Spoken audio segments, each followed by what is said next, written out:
இப்போ எடப்பாடிக்கு வந்து ஜெயலலிதா அம்மையார் மாதிரி ஒரு ஓட்டர் ஆன்சரிங் கெப்பாசிட்டி கிடையாது. அதனால அவருக்கு அணி சரியா அமையல.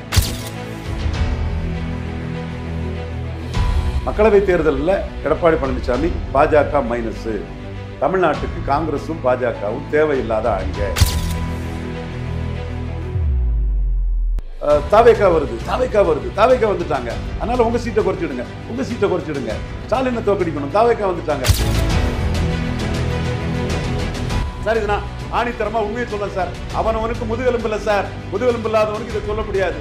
நான் ஆணித்தரமா உறுதியா சொல்றேன், இது வன்னியர் கட்சி, விளாளக்கவுண்டர் கட்சி. இதை தமிழ்நாடு பாஜக முன்னாள் தலைவர் சகோதரர் அண்ணாமலை இதை வெளிப்படையா சொன்னார் சார். நமக்கு எதிராக சிஎம்மா இருந்த, நமக்கு எதிரணியில் இரட்டை தலைமையா இருந்த ஓபிஎஸ்க்குன்னு ஒரு தனிப்பட்ட செல்வாக்கு இருக்கு. அப்போ அவரை நம்ம கூட்டணிக்கு கொண்டு வந்துருவோம்னு ஸ்டாலின் பார்க்கிறாரு.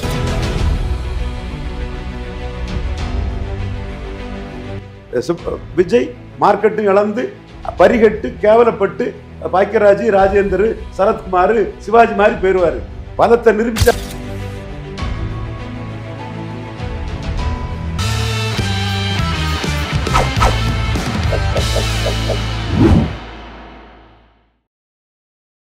ஜெம் டிவி நேயர்களுக்கு வணக்கம். அரசியல் ஆடுகள பகுதியில் அரசியல் ஆய்வாளர் ரவீந்தர் துரைசாமி சந்திப்பார். வணக்கம் சார். வணக்கம் நண்பர் குட்டிக்கண்ணன் அவர்களே. சார் என்ன சார், எடப்பாடி கொஞ்சமா விஜய் பக்கம் போறாரு, அந்த நிலைமைக்கு அதிமுக ஆயிப்போச்சு, எடப்பாடிக்கு ஆயிடுச்சா? இது ஹாஃப் எம்டி ஹாஃப் ஃபுல்லுன்னு பார்க்கலாம். எடப்பாடியை பொறுத்தளவில் அவருக்கு ஓட் ட்ரான்ஸ்ஃபரிங் கெப்பாசிட்டி கிடையாது, சீட் கன்வெர்ட்டிங் கெப்பாசிட்டி கிடையாதுங்கிறத நான் பலமுறை ஆதாரத்தோடு சொல்லியிருக்கிறேன். ஒரு சிலர் ஊடகத்தில் அவரை தூக்கி நிறுத்த முயற்சி பண்ணுறாங்க. பட் நான் தரவுகளோடு சொல்லி அவரை அடிக்கிறேன். உண்மைக்கு புறம்பாட்டோ கற்பனையாட்டோ எதுவும் நான் சொல்கிறதில்ல. அவர் சேலத்தில் 35% வாக்குகளுக்கு மேலே எடுக்கிறார், 38 நினைக்கிறேன். சிதம்பரம், விழுப்புரத்துலலாம் 35 தாண்டி எடுக்கிறார். ஆனால் அவரை நம்பி தேமுதிக கடலூரில் நிற்கும்போது 7-8% வாக்குகள் டவுன் ஆகுது. அப்போ இவருக்கு வாக்குகளை தேமுதிகவுக்கு அவரால் கான்ட்ரிபியூட் பண்ண முடியல. அதே மாதிரி மத்திய சென்னையிலாம் சரி, தஞ்சாவூர்லனாலும் சரி, தேமுதிகவுக்கு வந்து இவர் வாக்கு வந்து சரியாக டிரான்ஸ்ஃபர் ஆகும் பார்லிமெண்ட் தேர்தல். அப்போ இவரால் எப்படி தேமுதிக எம்எல்ஏ ஆக முடியும்? நீங்கள் விருதுநகர் மட்டும் எக்ஸப்ஷனல். கேப்டன் விஜயகாந்துக்கு சிம்பதி, விஜய் பிரபாகரன் என்னார், கேப்டனின் மறுபதிப்பாக அந்த மக்கள் வந்து நேசித்து அவருக்கு வாக்களித்தாங்க. ஒரு வெற்றி பெற்றார்னு கூட சொல்கிறாங்க. பட் வழக்கு இருக்குது, அது மட்டும் எக்ஸ்பிரஷன். மற்ற 4 தொகுதியில் டிரான்ஸ்ஃபர் ஆகலை. ஒன்று, கிருஷ்ணசாமி அவரை நம்பி ஜெயிக்க முடியல. அப்போ அவரை நம்பி யாருமே ஜெயிக்க முடியாத சூழ்நிலையில் நீங்கள் அவரை நம்பி எப்படி ஒரு அணி அமைச்சு வெற்றி வாய்ப்பு வரும் மற்ற கட்சிகளுக்கு? நீங்கள் இன்னொரு ஆங்கிளில் பார்த்தீங்கன்னா 36% விழுப்புரத்தில் அவர் எடுத்து வச்சுருந்தார். அவர் கண்டெஸ்ட் பண்ணலை. சீமான் அவருக்கு போராட்டத்துக்கு விக்கிரவாண்டி பை எலெக்ஷன் 1% ஓட்டு தான் சீமானுக்கு பிடிச்சி. உதயசூரியன் 23% ஓட்டு ரெட்டையில ஓட்டை தூக்கிட்டு போயிட்டு, மீதி ஒரு 12% வாக்கு பாமக எடுத்தாங்க. அப்போ எடப்பாடிக்கு வந்து ஜெயலலிதா அம்மையார் மாதிரி ஒரு ஓட் ட்ரான்ஸ்ஃபரிங் கெப்பாசிட்டி கிடையாது. அதனால அவருக்கு அணி சரியாக அமையலை. நான் தரவுகளோடு தான் சொல்கிறேன். என் தம்பி ரங்கராஜ் பாண்டேயும் சூப்பர் ஸ்டார் சவுக்கு சங்கரும் நான் தரவு இருக்கா இல்லையாங்கிறத பொதுமக்கள் பாருங்கள், அவ்வளோதான். மக்களவை தேர்தலில் எடப்பாடி பழனிசாமி பாஜக மைனஸு, 18% கிறிஸ்டின் முஸ்லீம் ஓட்டும் வராது, அது கூட போனால் தோற்று போகும், தமிழ்நாட்டுக்கு காங்கிரஸும் பாஜகவும் தேவையில்லாத அணிக, தமிழ்நாட்டுக்கு அவங்க எந்த நன்மையும் செய்யலை, தேசிய கட்சிகளால் தமிழ்நாட்டுக்கு எந்த நலனும் இல்லை, தேசிய கட்சிகள் தேவையில்லை, நாங்கள் வந்து நவீன் பட்நாயக் மாதிரி ஜெயிப்போம், ஜெகன் மாதிரி ஜெயிப்போம், நாங்கள் சொல்கிறவங்க தான் பிரைம் மினிஸ்டர்னு சொன்னாரா இல்லையா? சொன்னார். அதற்கு பிறகு சட்டமன்ற தேர்தலில் பிஜேபிக்கு ஒன்றும் பெரிய வேல்யூ கிடையாது. அவர் சொல்கிற மாதிரி 2.7% வாக்கு தான் எடுத்திருக்காங்க. அப்போ சட்டமன்ற தேர்தலில் வேல்யூ இல்லாத பிஜேபி கிட்ட அவர் ஏன் வராரு? அப்போ அவர் வந்து அண்ணாமலை வந்து ஒரு தனி அணி அமைச்சு அதில் 3வது வந்த அணி 4வது வந்தவரை சிஎம்மாக சொல்லி எடப்பாடியை 3வது இடத்துக்கு பல தொகுதிகளில் தள்ளிடுவாங்க, பெரும்பாலான தொகுதியை தள்ளிடுவாங்கங்கிற அச்சத்தில் அவர் வந்து பாஜக கூட வரார். பாஜக கூட வர்றதே அச்சத்தில் 3வது பேருமோங்கிற அச்சத்தில் வரார். இதை சவுக்கு சங்கர் சூப்பர் ஸ்டார் மறைக்கிறார். இதை ரங்கராஜ் பாண்டே அறிவு நாணயம் இல்லாமல் மறைக்கிறார். இன்டெலெக்சுவலி டிஸ்ஆனஸ்ட் ரங்கராஜ் பாண்டே இதை மறைக்கிறார். மறைக்கக்கூடாது. நீங்கள் நாளைக்கு என்ன வேணாலும் சொல்லுங்கள், நாளைக்கு என்ன வேணாலும் சொல்லுங்கள், அது உங்கள் உரிமை. நானும் மாறுபடலாம். தம்பி தான் பெருமைக்குரியவர் தான், பெரிய சாதனைகளை படைச்சவர் தான், அதுக்கெல்லாம் நான் வரல. ஆனால் ஒரு நடந்த சம்பவங்களை மறைக்கக்கூடாது. இப்போ எடப்பாடி என்ன பார்க்குறாரு, பாஜகவை மட்டம் தட்டத்துக்கு விஜயை பயன்படுத்த பார்க்குறாரு. ஸோ ஏற்கனவே அதிமுக பாஜக கூட்டணியில் பாஜக அதிமுக அதுவும் குறிப்பாக எடப்பாடி நிறைய மட்டம் தட்டுறார், அமித்ஷாவே. அப்படி பாஜக கூட்டணி வின் பண்ணா எடப்பாடி தான் முதல்வர்ன்ட்டு எந்த இடத்துல சொல்ல சார்? புரியுது. இப்போ அதில் வந்து அதிமுகவிலேருந்து ஒருவர் வருவாருன்னு சொல்கிறாங்க. ஆமாம் சார். அதையும் தாண்டி மோடி கிட்ட வேற ஒரு திட்டம் இருக்கதாட்டு சொல்கிறாங்க. அந்த திட்டம் என்னங்கிறது 2021 நடந்த மாதிரி 26 நடக்குமாங்கிறத நம்ம இப்போ சொல்ல முடியாது. அது ஒரு சஸ்பென்ஸான திட்டமாக இருக்குது. மோடி கடைசியாக தான் தலையிடுவார், அவர் ஒரு ஃபார்முலா சொல்லுவார், அதை வைஸ் பிரசிடென்ட் மூலமாக எடப்பாடியை ஏற்றுக்க வைப்பாருன்னு ஒரு டெல்லியிலேருந்து வரக்கூடிய தகவல்கள் சொல்லுது. இப்போ அது ப்ரிடிஷன் தான், நாளைக்குள்ளது தான். இன்னைக்குள்ள இதில் என்னையும் பாஜகவையும் பிரிக்க முடியாதுன்னு சொல்கிறாரு. கண்டிப்பாக எங்கள் ஆர்டி டீம் பிரிக்க முயற்சி பண்ணலை. எங்களோட முயற்சியில் சீமான அண்ணாமலை மோடி ஆசீர்வாதத்தோடு சொல்லிடுவாரோங்கிறதுல ஒரு 20% ஓட்டு என்டிஏக்குள்ளே வந்திருக்கு. அது மோடிக்கு லாபம் தான். அதில் நாங்கள் எங்களோட முயற்சியில் தான் பார்லிமெண்ட்டில் வராதவர் அசம்பிளியில் வந்திருக்கிறாரு. ஆனால் இப்போ வந்து எங்களை தான் சொல்கிறாரு, என்னையும் பாஜகவும் பிரிக்க சதின்னு. பிரிக்க இம்மிளவும் சதி பண்ணலை. ஆனால் பலத்துக்குரிய ஓட்டு வாங்கணும் பாஜகங்கிறது தான் நம்மளோட விருப்பம். அதில் எடப்பாடி என்ன பண்ணுறாருன்னா, தாவேக்கா வருது, தாவேக்கா வந்துட்டாங்க, அதனால் உங்கள் சீட்டை குறைச்சிடுங்க, ஸ்டாலினை தோக்கடிக்கணும், தாவேக்கா வந்துட்டாங்க, உங்கள் சீட்டை குறைக்கணும்னு தாவேக்கா வச்சு பாஜகவை மட்டம் தட்ட பார்க்குறாரு. டெல்லி தகவலுக்கு பிறகு புரிஞ்சுக்கிட்டவங்க பிழைச்சிக்கிடுவாங்க. எடப்பாடிக்கு கைக்கூலியாக இருக்கிறவங்க பாஜகவில் அவங்க எதிர்காலம் பாதிக்கப்படும். எடப்பாடிக்கு கைக்கூலியாக இருக்கவங்களுக்கு பாஜகவில் எதிர்காலம் பாதிக்கப்படும். யார் எதிர்காலத்தையும் கெடுக்கணும்லாம் நமக்கு நோக்கம் இல்லை. ஒரு வார்னிங்காக தான் இதை சிலருக்கு நான் சொல்கிறேன். இன்னைக்குள்ள கட்டத்தில் நயினார் நாகேந்திரன் சுதாரிச்சுக்கிட்டார். அவருடைய அந்த பயணத்துக்கு தாவேக்கா கொடி வரல. ஆனால் எடப்பாடிக்கு போகிறாங்க. அப்போ எடப்பாடிக்கும் அவங்களுக்கு தான் டீலு. 2024 பாராளுமன்ற தேர்தலுக்கு 6 மாதத்துக்கு முன்னே பாஜகலேருந்து அதிமுக வெளியே வந்துருச்சு. அதே மாதிரி இப்பயும் நடக்கிறது வாய்ப்பு இருக்குல்ல? ஏன்னா இவருடைய கூட்டத்துக்கு விஜய் தொண்டர்கள் வராங்க, ரசிகர்கள் வராங்க. உங்களுடைய பேருக்கு நீங்கள் சொன்னால் ரசிகர் தான் சொல்வீங்க, தொண்டர்னு சொல்ல மாட்டீங்க. அது எப்படி சேர்த்துக்கிறீங்க? இல்லை, அதில் தான் எடப்பாடி வந்து நகர்ப்புற உள்ளாட்சியில் பாஜகவை வீழ்ந்து போவாங்கன்னு சேலத்துக்கு கிளம்பி போயிட்டார். 2% மேலே வரமாட்டீங்கன்னு கிளம்பி போயிட்டார். 5% அண்ணாமலை கொண்டு வந்தார். நான் கூட சொன்னேன், சீமான் நகர்ப்புற உள்ளாட்சியில் மேலே வர மாட்டார், அமைப்பு பலம் இல்லை, அண்ணாமலை தான் வருவாருன்னு. நான் டெல்லி பணமும் அங்கே வேலை பார்க்குது, நான் மறுக்க வரல.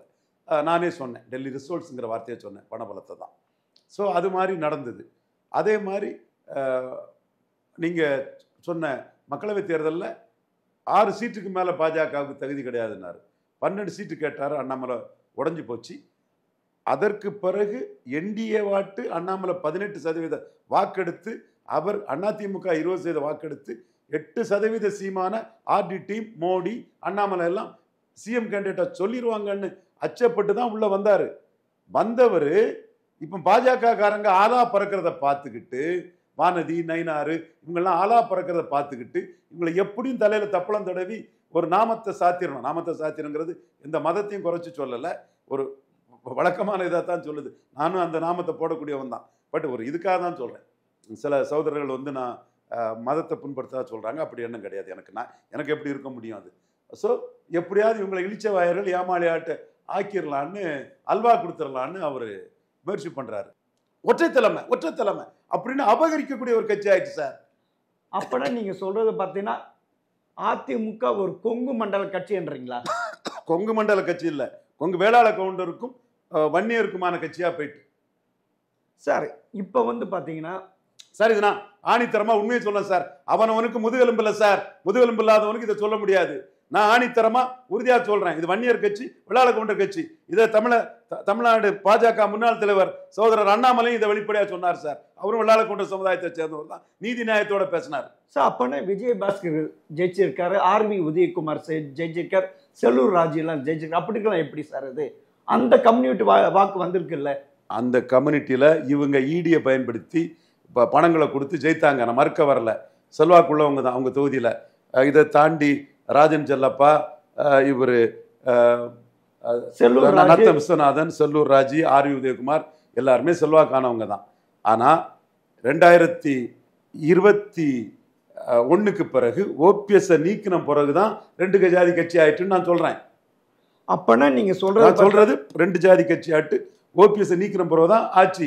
கேபி முனுசாமி, சிவி சண்முகம் போன்ற வன்னியர்களை பயன்படுத்தி ஒற்றை தலைமையா தான் அபகரிக்கிறதுக்கு எல்லாம் எனக்கு போடு, எல்லாம் என் ஜாதிக்கு போடு, மற்ற ஜாதிகாரனுக்கு எதுவும் கொடுக்க மாட்டேன், எல்லாம் என் ஜாதிக்கு தான் அப்படிங்கிற ஒரு ஜாதிய சூறையாடல், சமூக நீதி சூறையாடலுக்கு பிறகுதான் கன்னியாகுமரியில் நாடார் பகுதியில் சீமானுக்கு கீழே போச்சு.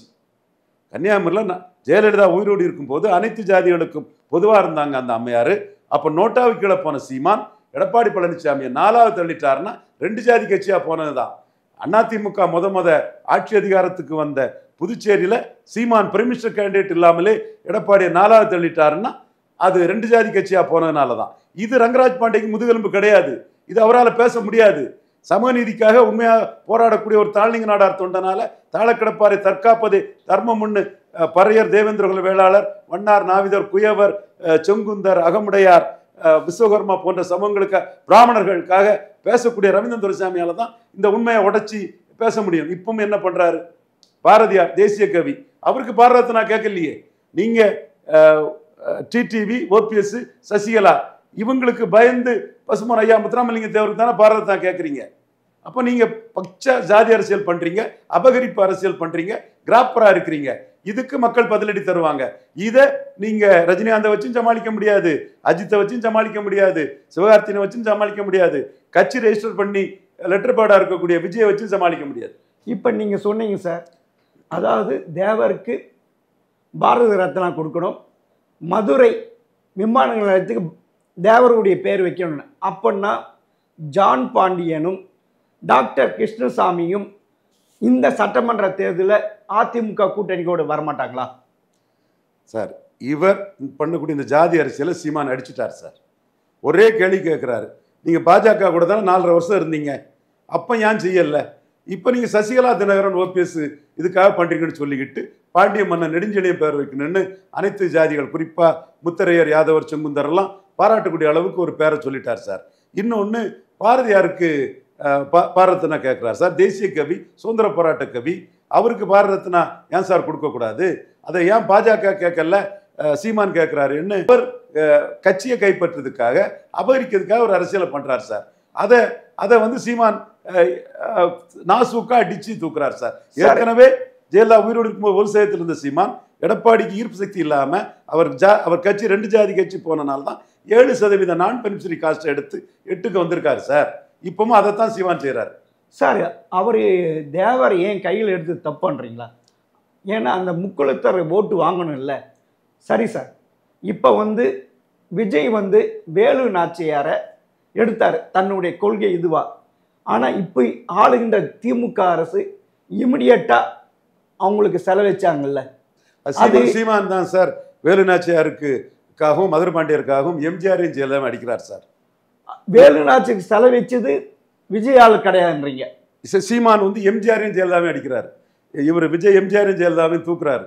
நீ மருதுபாண்டியருக்கும் வேலு நாச்சியாருக்கும் என் எம்ஜிஆர் ஜெயலலிதாவுக்குள்ள போல் இல்லைன்னு வெளிப்படையாக சொல்கிறார். இது யாரும் வெளியே சொல்கிறது கிடையாது. கில்லிங் சைலன்ஸ் பண்ணுறாங்க சீமானை. சார், இப்போ வந்து 2024 பாராளுமன்றத்தில் மெகா கூட்டணி அமைப்பேன்னு சொன்னார். ஆனால் யாரும் வரல. ஆனால் 2021 சட்டமன்ற தேர்தலில் பாஜக இருந்தது, பாமக இருந்தது, எல்லாமே இருந்தது சார். அப்படி இருக்க 2026 சட்டமன்ற தேர்தலில் அப்படி ஒரு கூட்டணி வரதுக்கு வாய்ப்பு இருக்குல்ல சார்? ஓபிஎஸ் நீக்கிறதுல 13% ஓட்டு போயிட்டு சார். ஆமாம் சார், அது போயிடுச்சு சார். 2024 பார்லிமெண்ட் தேர்தலில் தெரிஞ்சு போச்சு. ஆனால் இப்போ பீகார் எடுத்துங்க, இப்போ மகா கூட்டணி அமைச்சிருக்காங்க. ஓட்டு தொகுதி பிரச்சனை இல்லாமல் வெற்றி ஒன்றுன்னு சேர்த்து தான் அங்கே நிதிஷ்குமார் எல்லாருமே கூட்டணியோடு சேர்த்துருக்கார். அதே மாதிரி இங்கே ஏன் சேர்க்க மாட்டாங்க? நிதிஷ்குமார் பார்லிமெண்ட்லேயும் ஜெயித்தவர் சார்.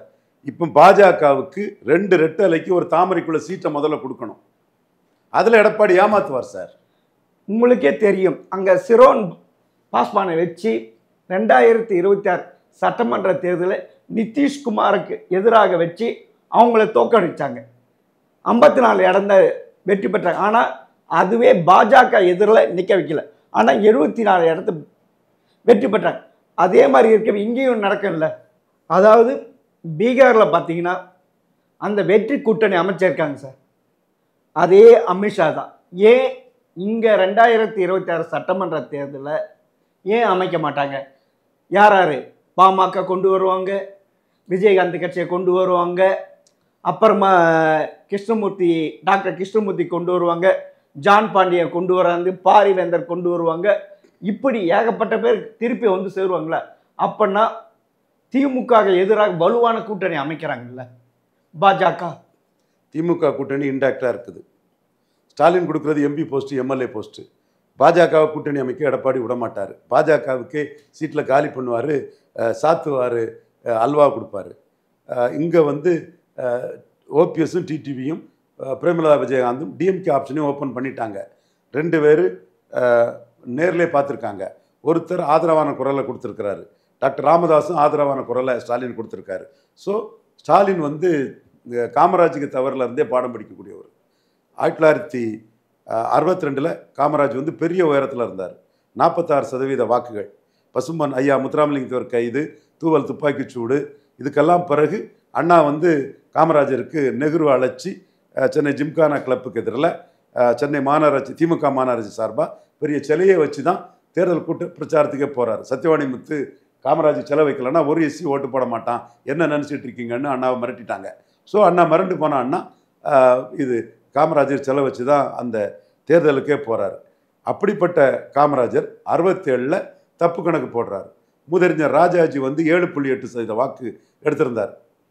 பசுமன் ஐயா முத்துராமலிங்க தேவர் 1.3% வாக்கு எடுத்திருந்தார். இவர் 1.3% வாக்கு எடுத்த தேவர்கிட்ட செல்லப்பாண்டியன் அனுப்பி நான் கேஸ் அப்பீல் பண்ணலை, அது பண்ணலை, இது பண்ணலைன்னு சொல்லி கூட்டணிக்கு வந்துருங்கன்னு தேவர் நோய்வாய்ப்பட்டிருந்த தேவர்கிட்ட அவர் கூப்பிட்டாரு. ஆனால் தேவரும் ராஜாஜியும் ஒன்றா தான் நின்னாங்க. முதறிஞர் ராஜாஜி ஒரு பெரிய தலைவர், அவரை நாடார்கள் ஆதரித்தாங்க. டாக்டர் மத்தியாஸ் அவர் கூட இருந்தாங்க. டிஎஸ்சி ஆதிமூல நாடார் ஜில்லா போர்டு தலைவராக இருந்தவர், எம்எல்ஏ இருந்தவர், அவர் ராஜாஜி கூட இருந்தார். திருச்சியில் பெரிய பிரமுகர்கள் பலரும், பல கள்ளர்கள், அகமுடையார்கள், மறவர்கள், ராமசாமி படையாச்சி இப்படி பல சமூகங்களும் ஆதரித்த ஒரு பெரிய தலைவராட்டு முதறிஞர் ராஜாஜி இருந்தார். 7.8% வாக்கு அவர் எடுத்திருந்தார். காமராஜருக்கு சீனியர். இப்போ காமராஜர் வந்து அகில இந்திய காங்கிரஸ் தலைவராகி 2 பிரைம் மினிஸ்டர் கமாண்ட் பண்ணக்கூடிய அளவுக்கு வந்த பிறகு இந்திரா காந்தியை மரப்பாச்சி பொம்மை காமராஜ் தான் கமாண்ட் பண்ணுறாருங்க ஒரு சுச்சுவேஷன் வந்த பிறகு காமராஜ் என்ன தப்பு பண்ணாருன்னா 7.8% வாக்கெடுத்து ஒரு அணியாட்டு 9.1% வாக்கெடுத்த ராஜாஜி கிட்ட தேசியத்தை காப்பாற்றணும்னா நீங்கள் வாங்க, நீங்கள் எங்களை ஆசீர்வாதம் பண்ணுங்கன்னு வழி நடத்துங்கன்னு உயர்வு வரும்போது ராஜாஜி கிட்ட போயிருக்கணும். அந்த அளவுக்கு காமராஜ் செய்யாத தவறால் ராஜாஜி ஒரு எதிரணியை உருவாக்கிட்டார். இப்போ ஸ்டாலின் என்ன பார்க்குறாருன்னா காமராஜ் ராஜாஜி கிட்ட போகாததுனால அந்த 9.1% வாக்கு தான் ஆட்சி மாற்றத்துக்கே காரணமாக இருந்தது. ராஜாஜிக்கு அறிவும் ஆற்றலும் தான் ஆட்சி மாற்றத்துக்கே காரணம். அப்போ நாமளும் 47 எடுத்துட்டோம். இப்போ 47 எடுத்துட்டோம். சட்டமன்றத்தில் 45 எடுத்திருக்கோம். அதே வேளையில் நம்மக்கிட்ட 47 இருக்குன்னு இருமாந்து இருக்காண்டாம். காமராஜ் மாதிரி படுத்துக்கொண்டே ஜெயிப்பங்கிற அந்த ரோலுக்கு நம்ம போகாண்டாம். பெரிய தலைவர் காமராஜ், அது எந்த மாற்றமும் இல்லை, அது நமக்கு தெரிஞ்ச விஷயம்தான். 67 நெஹ்ருவோட 1% ஓட்டு அவர் தலைமைக்கு தமிழ்நாட்டில் அதிகம். அப்படி இருந்தவர் 67 தோக்குறாரு. அப்போ அவர் வந்து கவனக்குறைவாக காம்ப்ளசண்டாக படுத்துக்கொண்டே ஜெயிப்போன்னு சொன்னார். ராஜாஜி 1-1 கொண்டு வந்து தோக்கடிச்சிட்டாரு. அப்போ ஸ்டாலின் இப்போ என்ன பார்க்குறாருன்னா நம்மளும் நமக்கு எதிராக சிஎம்மாக இருந்த நமக்கு எதிரணியில் இரட்டை தலைமையாக இருந்த ஓபிஎஸ்க்குன்னு ஒரு தனிப்பட்ட செல்வாக்கு இருக்குது. அவரை முக்குலத்தோர் மட்டுமில்லை, பிராமணர், செங்குந்தர், பறையர்களெல்லாம் அவரை ஆதரிக்கிறாங்க. அப்போ அவரை நம்ம கூட்டணிக்கு கொண்டு வந்துடுவோன்னு ஸ்டாலின் பார்க்குறாரு. சந்தித்து பேசிட்டாரு. பிரேமலதா விஜயகாந்த் அம்மையாரோட சிம்பதி பல தொகுதிகளில் எடப்பாடிக்கு டெபாசிட்டை காப்பாற்றி கொடுத்துருக்குது. அதாவது கேப்டன் விஜயகாந்துக்கு சிம்பதி, இவங்க பிரச்சார பலம், அவங்கள கூட்டணி கொண்டு வரணும்னு பார்க்குறாப்புல. எடப்பாடி எதிர்ப்பில் இருக்கக்கூடிய டிடிவி தினகரனை கொண்டு வரணும்னு பார்க்காப்புல. அதை தாண்டி டாக்டர் ஐயாவுக்கும் ஒரு உரிய மரியாதை கொடுத்து அரசியல் பண்ணுறாப்புல. அப்போ 47% வாக்கில் இருக்கக்கூடிய ஸ்டாலின் காமராஜ் தவறுலேருந்து பாடத்தை படித்து எதிரணியில் இருக்கக்கூடிய கட்சிகளை தன்வசம் கொண்டு வரணும்னு ரொம்ப பிரமாதமாக இருக்கிறாரு. இன்னைக்கு சட்டசபை நிகழ்வு எல்லாம் கலைஞர் மாதிரி ஒரு பழிவாங்க நடவடிக்கை ஸ்டாலின்ட்ட இல்லை. மக்கள் தலைவர் எம்ஜிஆர் மாதிரி ஒரு கனிந்த இதயம் கொண்டவராட்டு ஸ்டாலின் இருக்கிறார். ஸ்டாலினுக்கு பாதை எம்ஜிஆர் பாதை, யாரையும் எதிர்க்காம போகக்கூடிய எம்ஜிஆர் பாதை. விஜயெல்லாம் அவர் எதிர்க்கல. கலைஞர்னா இப்போ இந்த இடத்துக்குள்ள ரொம்ப மோசமாக நடந்திருப்பார். இப்போ இவர் அத்தகைய நடவடிக்கை இல்லாமல் அவர் ஒரு எம்ஜிஆர் பாணியில் அரசியல் பண்ணுறாரு. ஸோ ஸ்டாலினை தோக்கடிக்கணும்னா 1 to 1 கொண்டு முயற்சி பண்ணுனா முடியலாம் தான். ஏன்னா அவர் காமராஜ் பண்ண தப்பே செய்யக்கூடாதுன்னு எதிரணியிலிருந்து ஆட்களை எடுத்து அணியை பலப்படுத்துறார். ஆனால் நீங்கள் சொல்கிற மாதிரி பார்த்தா எடப்பாடி அது மாதிரி தெரியலையே சார். யாரும் ஒன்றா சேர்க்கறதுக்கு பிடிக்கலையே. விலகியவர் தான் டிடிவியா. அவர் பாஜக தேசிய ஜனநாயக கூட்டணியில் இருக்கார் எங்குதுலன்ட்டு. அப்படி இருக்கிறப்ப இந்த அடம் பிடிச்சி இருக்கிறதுனால திருப்பி அவர் தோல்விதான் தழுவான்றீங்களா? அதனால தானே விஜயை இழுக்கிறாரு, தானாவே போய் அவரை சப்போர்ட் பண்றாரு. அது என்ன கான்செப்ட்னா, விஜய் தனிச்சு போட்டிட்டாருன்னா, விஜயகாந்த் தனிச்சு போட்டியிடும்போது ரெட்டால தான் பாதிக்கப்பட்டது கருப்பு எம்ஜிஆர்னு. எம்ஜிஆர் ஆட்சி கொடுப்போம்னு கமலஹாசன் போட்டி போடும்போது ரெட்டலை வாக்கெல்லாம் பாதிக்கப்பட்டது. இப்போ விஜயும் தனிச்சு போட்டிட்டா பாமர ஜனங்கள் அவங்க ரெட்டலைக்கு போட்ட வாக்காளர்கள் விஜய் சினிமா ஹீரோன்னு போட்டுக்கிட்டு அவர் வேறு எம்ஜிஆரை சொல்கிறாரா போட்டுட்டாங்கன்னா தன்னை பாதிக்குங்கிறதுக்காக, தனக்கு பாதிப்பு வராமல் இருக்கிறதுக்காக விஜய் பிடிப்பார். விஜய்க்கும் அல்வா கொடுக்க தயங்க மாட்டார். விஜய்க்கும் எடப்பாடி பழனிசாமி அவர் கூட்டணியை கமிட் பண்ணிட்டாருன்னா கடைசியில் அல்வா கொடுக்க தயங்காதவர். என்ன சொல்லுவார்னா, தம்பி ரவீந்திரன் துரைசாமி சொல்கிறதாம்பா கரெக்டு, அவர் சகாதேவ மாதிரி என்னை எதிர்த்தாலும் எனக்குள்ள மெரிட்டை சொல்லுவார், யாரை எதிர்த்தாலும் உங்கள் மெரிட்டையும் சொல்லுவார். அப்போ சிவாஜி ஜானகி ஆதரித்து ஒரு ஓட்டும் டிரான்ஸ்ஃபர் ஆகலை. அதே போல் நீங்கள் விஜயகாந்த் மாதிரியோ பவன் கல்யாண் மாதிரியோ பல நிரூபித்தவங்க இல்லை.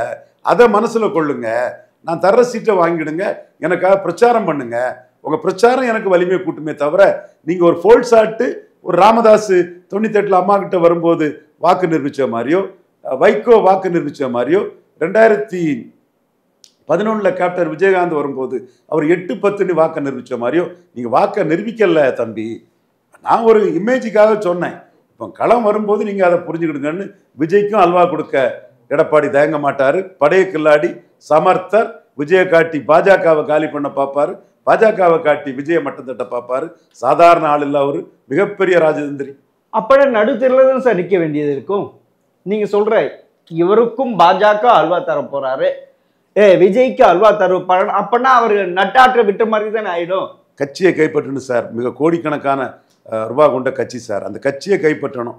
கட்சியை நாளைக்கு பன்னீரோ டிடிவியோ சசிகலா தட்டி தூக்கி போட்டுட்டு போயிடக்கூடாது.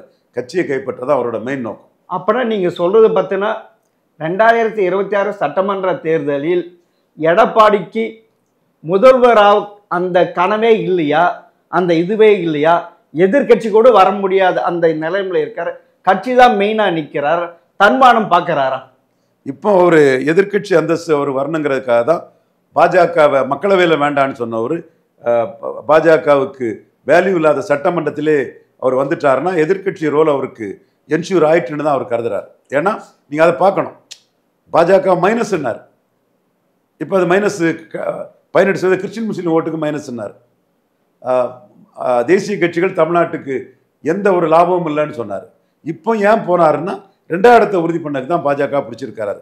இப்பவும் அவருக்கு இன்னொரு அதிர்ஷ்டம் என்னன்னா, விஜய் ஆட்கள் அவருக்கு கூட்டத்துக்கு போகிறது அவருக்கு வாய்ப்பு தான். நம்ம உண்மையை மறைச்சி பேசினா நம்ம தான் ஏமாறுவோம் சார். ஆனால் இதே ஆட்கள் நயினார் நாகேந்திரன் எவ்வளோ பேசியும் நயினார் கூட்டத்துக்கு போகல சார். உண்மையிலே விஜய்க்கு பார்த்து கரூரில் இப்படி ஒரு இன்சிடென்ட் நடந்து கூட அவர் மேலே எதிர்ப்பு வரலையே சார். அது ஆளுங்கட்சிக்கு எதிரானது தான் போயிருக்கு சார். அப்படின்னா சாலிடாக அவர் தொகுதியும் வின் பண்ணுறதுக்கு அதிகமாக வாய்ப்பு இருக்குது. சொல்லுகின்ற அனைவரும் சொல்லுகின்ற 25% வாங்கிறதுக்கு வாய்ப்பு இருக்குது. அப்படி இருக்கப்ப அதிமுகவும் விஜயும் சேர்க்கிறப்ப ஏறக்குறைய 45% ஓட்டு வாங்க வருது. 0% தான் விஜய் கான்ட்ரிபியூட் பண்ண முடியும். அவர் முதல்வர்னா ஓட்டு வரும். அவர் எடப்பாடிக்கு முதல்வர்னா வன்னியர் வெள்ளாள கவுண்டர் தவிர மற்ற ஜாதி எவனும் போட மாட்டான். சார் இப்ப அப்படி சிவாஜி 67 காங்கிரஸ் பிரச்சாரம் பண்ணியும் காங்கிரஸுக்கு 6% அடி சிவாஜி 10 பிரச்சாரம் பண்ணியும் பலன் நிரூபிக்காத சிவாஜி ஜானகி பிரச்சாரம் பண்ணியும் 4% 5% தான் ஓட்டு கிடைச்சது. விஜய் மார்க்கெட்டும் இழந்து பரிகட்டு கேவலப்பட்டு பாக்கியராஜ், ராஜேந்தர், சரத்குமார், சிவாஜி மாதிரி போயிடுவார். பலத்தை நிரூபிச்சாதான் மரியாதை. சார் இப்ப சமீபத்தில் எடுத்த திமுக சர்வேல விஜய்க்கு 25% நாங்க எடுத்த விஜய்க்கு 4% தான் வருது, சீமானுக்கு 18% வருது சார். என்ன சார் இது? ரெட்டிகள் அப்படி ஒரு சர்வே எடுத்திருக்காங்க சார். இப்ப ஆளுங்கட்சி சர்வே எல்லாமே ஃப்ராட் சார். ஆளுங்கட்சி எடுத்ததாட்டு 4 ஃப்ராட் பசங்க பொய்யா சொல்லிட்டு இருக்கான் சார். அந்த ஃப்ராடுகளை ஏன் சார் நம்புறீங்க? எலெக்ஷன் புள்ளி வரத்தை பாருங்க சார். சீமான் 8.2 சார். இதை பொறுக்க முடியாத பொறாம பிடிச்சவன், வன்மம் கொண்டவன், காழ்ப்புணர்ச்சி கொண்டவன் தான் மோசடியா பொய்யா சர்வேன்னு ஃப்ராடுத்தனம் பண்ணிட்டு இருக்கான் சார். நீங்க தேர்தல் ஆணைய ரிப்போர்ட்டை பாருங்க சார். சர்வே 1000 சர்வே 1000 விதமா பேசுவான் சார். 8% வந்து சார் சீமானுக்கு. சர்வே எல்லாம் 30 கூட தூக்கி போடுங்க சார். ஃப்ராடுத்தனமான பிரச்சாரம் சார் அது. சார் உண்மையிலே விஜயும் எடப்பாடியும் சேர்ந்தால் ஆட்சி மாற்றம் நிகழ்வதற்கு அதிகமான வாய்ப்பு இருக்குதுன்ட்டு பெரும்பாலான அரசியல் நோக்கர் சொல்கிறாங்க. நீங்க மாத்திரம் இல்லைன்னு சொல்றீங்க சார். பலம் நிரூபிக்காத ஒருத்தர் விஜயோ, அஜித்தோ, சூர்யாவோ, சிவகார்த்தியனோ யாரும் ஓட்டை டிரான்ஸ்ஃபர் பண்ண முடியாது. உங்க கையில வராத ஓட்டை யாரும் டிரான்ஸ்ஃபர் பண்ண முடியாது. விஜய் இப்ப 0% தான் இருக்காரு. விஜய் 2024 நிரூபிச்சு அவர் ஒரு 18% ஓட்டு எடுத்து, எடப்பாடி ஒரு 22% ஓட்டு எடுத்தா 22 18 40க்கு மேல போகும் நான் ஒத்துக்குவேன். நீங்க லெட்டர் பேடா இருந்தீங்க. விக்கிரவாண்டியில சீமானுக்குள்ள துணிச்சல் கூட உங்களுக்கு இல்ல. களத்துல கோலத்தனமா ஓடிட்டீங்க. பேப்பர் டைகராட்டு, காகித புலியாட்டு, ஏட்டு சுரக்காயா பேசுறதெல்லாம் கதைக்கு உதவாது. ஸோ உங்களுடைய கணிப்பு பிரகாரம் விஜயும் அதிமுக கூட்டணி சேர்ந்தாலும் வெற்றி பெறாது, அதிகமாக திமுகவுக்கு தான் கூட்டணிக்கு தான் வெற்றி இருக்குன்னு சொல்றீங்க சார். விஜய் பலம் நிரூபிக்காதவர் சார். 0% தான் அவரு. சீமான் மேல வன்மமும் காட்பும் ரங்கராஜ் பாண்டே போன்ற பிகாரிகள் தான் சார் இப்படி பண்றான். அவனுக்கு சீமான் 8.2 எடுத்தது பொறாம, வைத்தறிச்சல், பேதியில போகுது. அதனால பலம் நிரூபிக்காதவனை வச்சு பேசுறான் சார். விஜய் என்ன பலம் நிரூபிச்சிருக்காரு? எலெக்ஷன் ஆணையம் புள்ளி வரத்தை சொல்லுங்க. எலக்ட்ரன் டேட்டா சொல்லுங்க சார். விஜய் இல்ல சார், எதுவுமே இல்ல. அப்ப கருத்து கணிப்பு ஆனா வர கூட்டத்தை தான் நம்ம வச்சு கணிக்க முடியும் சார். கூட்டம் ஓட்டாக இல்லையே. சரத்குமாருக்கு நோட்டா கீழே போயிட்ட சார். 2011 ஜெயலலிதாக்கு வந்த கூட்டம் மாதிரி ஒரு ஆட்சி. சரி சார், நீங்க சொல்றது நடக்குதா இல்லையா சார்? பாத்துல சார் முதல்ல விஜய் குழப்பத்தில் இருக்காரு. அவர் தனிச்சு நிற்க போறாரா எடப்பாடி கூட போறாராங்கிறத சீமான் மாதிரி துணிச்சலா சொல்லட்டு சார். திமுக அண்ணா திமுகவும் காங்கிரஸ் பாஜகவின் ஊதுகுழல்கள், ஒட்டுண்ணிகள், தொங்கு சதைகள் 214 நிற்கிறேன்னு பார்ச்சுன் ஃபேவர்ஸ் த பிரேவ்னு சீமான் நிற்கிறார் சார். விஜய் என்ன செய்ய போறாருன்னு ரங்கராஜ் பாண்டே சொல்லட்டு, சவுக்கு சங்கர் சொல்லட்டு, ஒரு முடிவெடுக்க தெரியாம குழப்பத்துல தனிச்சு நிற்க போறீங்களா, கூட்டணி போக போறீங்களா? பலன் நிரூபிக்காத நீங்க கூட்டணி போனீங்கன்னா பரிகட்டு கேவலப்பட்டு அசிங்கமா போயிருவீங்க. தனிச்சு நின்னா கிடைக்கிற ஓட்டை வச்சு 29ல் ஒரு பிளேயரா இருக்கலாம். சரி சார், நீங்க சொல்றீங்க. ஏன்னா நீங்க ப்ரொடெக்ஷன் பண்ண எல்லாமே பெரும்பாலும் வெற்றி பெற்று இருக்குது. பார்க்கலாம் சார், பொறுத்து இருந்து நன்றி குட்டிக்கண்ணன். உங்க பெருந்தன்மையான இந்த வார்த்தைகளுக்கு நன்றி குட்டிக்கண்ணன். நிறைய பேருக்கு இல்லை, உங்களுக்கு இருக்கிறதுல எனக்கு பெரிய மகிழ்ச்சி கண்ணன்.